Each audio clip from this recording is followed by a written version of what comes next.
ఏపీలో కూటమి సర్కార్ 2 ఏళ్లు పూర్తి చేసుకున్న సందర్భంగా ఇవాళ తిరుపతిలో విజయోత్సవ సభ నిర్వహించనుంది. తిరుపతి సమీపంలోని దామినేడులో భారీ బహిరంగ సభ నిర్వహించనున్నారు. సుమారు 20 ఎకరాల విస్తీర్ణంలో సభా ప్రాంగణాన్ని సిద్ధం చేసి వేలాది మంది హాజరయ్యేలా ఏర్పాట్లు పూర్తి చేశారు.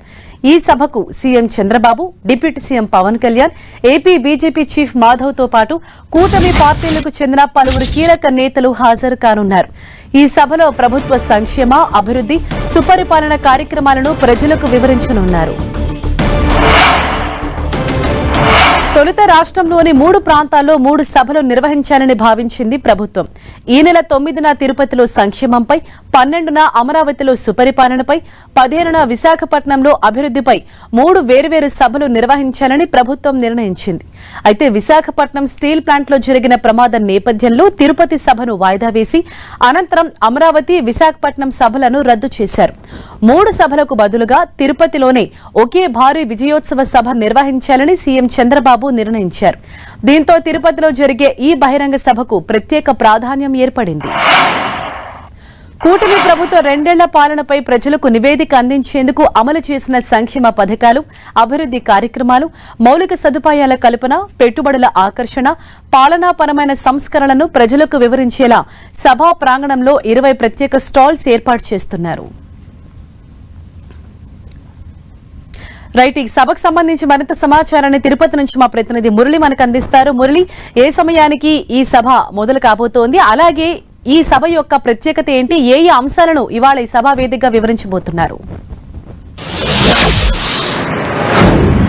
హరీష, ప్రత్యేకించి సరిగ్గా 11 గంటలకు సభ ప్రారంభం కావాల్సి ఉంది.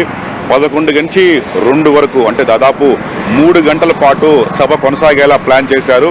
తిరుపతికి సమీపంలోనే దామినేడు అనే ఒక హైవే ఆనుకొని ఉన్న విలేజ్ వద్ద ఉన్న దాదాపు 20 ఎకరాల సువిశాల స్థలంలో ఈ సభ జరగబోతోంది. దాదాపు 30,000 మంది కూర్చుని వీక్షించేలా అన్ని రకాల ఏర్పాట్లు కూడా చేయడం జరిగింది. అందుకు సంబంధించి దాదాపు 20కి పైగా స్టాల్స్ ఏర్పాటు చేశారు. సుమారు ఒక 2,000 మంది పోలీసులు ఈ సభ భద్రతా ఏర్పాట్లో పాలు పంచుకుంటూ ఉంటున్నారు. ప్రత్యేకించి ఇదివరకు మీరు చెప్పినట్లుగా 2 ఏళ్ల కూటమి ప్రభుత్వం సాధించిన విజయాలు, ప్రజలకు అందిన ప్రతిఫలాలు, సంక్షేమ పథకాలు, ఇప్పటి వరకు సాధించిన అభివృద్ధి, ఇప్పటికే జరిగిన చాలా వరకు అభివృద్ధి, వేటికి శంకుస్థాపనలు జరిగాయి, వేటికి భూమి పూజ జరిగాయి. ఈ 2 ఏళ్ల పనితీరును బేరుజు వేసుకుని ఆ మేరకు విజయోత్సవ సభ ఇవాళ తిరుపతిలో జరగబోతోంది. ఇదివరకు మీరు చెప్పినట్టుగానే నిజానికి 3 చోట్ల ప్రభుత్వం ఈ సభను ప్లాన్ చేసింది. తిరుపతి, అమరావతి, విశాఖపట్నం. 9వ తేదీ తిరుపతిలో జరగాల్సి ఉంది. కానీ మనకు తెలుసు, స్టీల్ ప్లాంట్ ప్రమాద ఘటన నేపథ్యంలో మొత్తం తిరుపతి సభ రద్దయింది.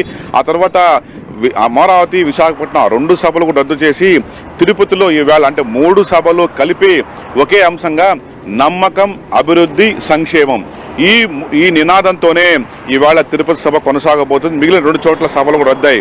ప్రత్యేకించి ముఖ్యమంత్రి చంద్రబాబు నాయుడు, అట్లాగే డిప్యూటీ సీఎం పవన్ కళ్యాణ్, ఇక బీజేపీ ఏపీ అధ్యక్షులు మాధవ్, ఈ ముగ్గురు ప్రధానంగా సభకు ప్రాతినిధ్యం వహించబోతున్నారు.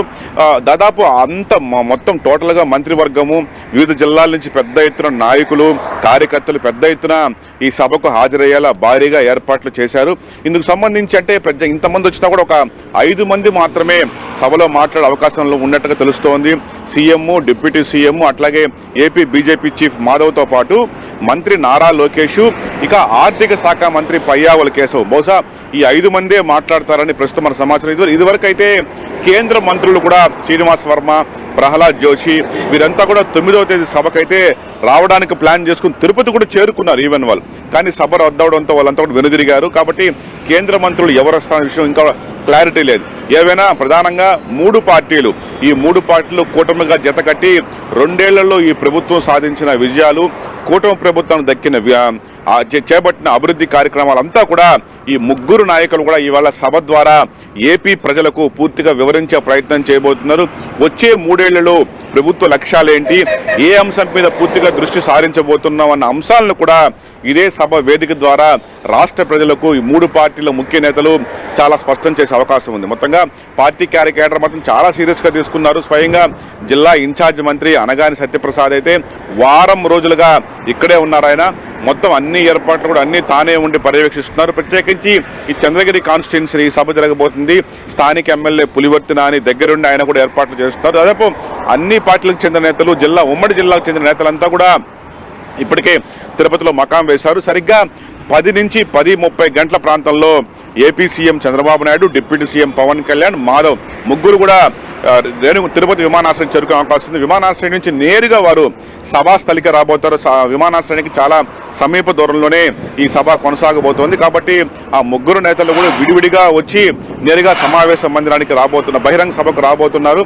దాదాపు 3 గంటల పాటు ఈ సభ కొనసాగే అవకాశం ఉంది. మొత్తంగా ఇప్పటికే 9 రద్దయిన నేపథ్యంలో ఇవాళ జరిగే సభకు ఒక ఎనలేని ప్రాధాన్యత సంతరించుకుంది. Harisha, thank you Murali.